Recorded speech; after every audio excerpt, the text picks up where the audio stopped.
Hey, groovy people! It's me, Zenjan, and you're in my kitchen again because I'm getting my coffee. I did drink my water already because I'm trying to be healthy. I'd say it with like, no, it's good. I feel a lot better when I do that. But I'm talking today about addiction. I say it with like this happy little face. Um, And the reason I know a little bit about it is not because I'm struggling with addiction, but I have had a few boyfriends that have been pretty. In fact, the last one is pretty heavily into the self absorption and the boredom and the depression and the self esteem and the stuckness of addiction. And it brings me back. Like, my dad suffered from alcoholism, and he passed away very young of brain cancer in his 50s. And my, I remember my eighth grade year, my sister's wedding, and he was really, really drunk. And we have a huge family, and it was a huge wedding. And I think that might have been the last time I ever saw him not coherent, but he was crying a lot and smelled strongly of alcohol and just looked really weak. And the bottom line is, it's hardcore when you're struggling with that. And they, so I've been reading a lot about it, and they say that the number one cause, or the number one risk factor for addiction, is boredom. And I'm like, I mean, because your body will get addicted to anything. Your body has these don't get me started on the brain chemistry of addiction, because there's a ton of research and I've heard a lot of people speak on it, and it's really exciting, but at the same time it's really sad, because you can get addicted to anything because your body chemistry is really what you're addicted to. So it's the feeling that you think you get from the ease of whatever the addiction is.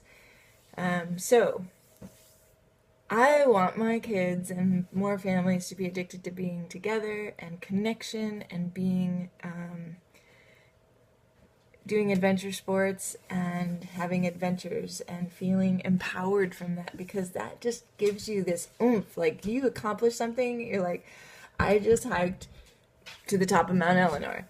And with my family, with my kids with autism, I mean, we made it all the way up there with Justin, like, stopping to throw rocks and throwing himself down to the ground, insisting that he doesn't want to go and being frustrated. And then we keep going and we gently just keep milking it up there, and we're like, we made it. We've done it a bunch of times now, and it's just, that's a great feeling. And it feels connected to the rest of the world, to the rest of the people there, to nature. You just feel like you can breathe deeper, and your body feels tired, but it's a good tired.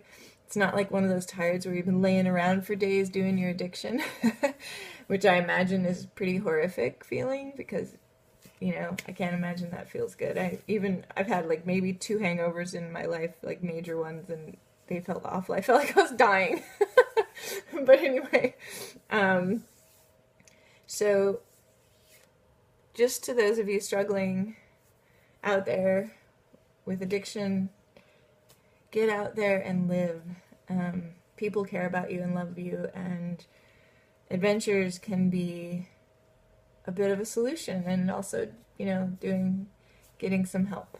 But what I'm here to say is that the solution for autism adventures is groovy people. We're going to empower families to get out there and do these things together, not just leave their kid with autism at home so that they can try something fun or feel guilty because they have to leave one member of their family. No, we want you all together, and we want everybody out there doing things in a more inclusive setting, with not just like this isolated little place where you get to go on the bus and you get to like go to an ice cream parlor. No, this is like, get your ass out there and hike, Let's get you some equipment. Let's get you some financial support. Let's get you people and even places that you can begin and start, like a track where you could start mountain biking, which we mountain bike. We love it. We don't do it as often because it's hard to find people to go with us and that know the terrain.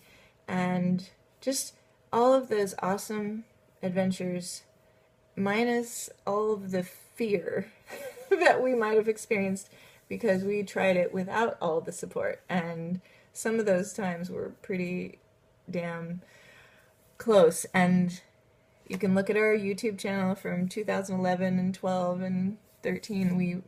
It's been going on that long that I've been tracing all of our adventures, and now we're nonprofit. And so I'm like, we have a project that we really want to work on to help families with their homes and help families get outside and have that cure to boredom. And I know a lot of kids on the spectrum that are bored. I think their minds go faster than the average mind, so they especially need engagement.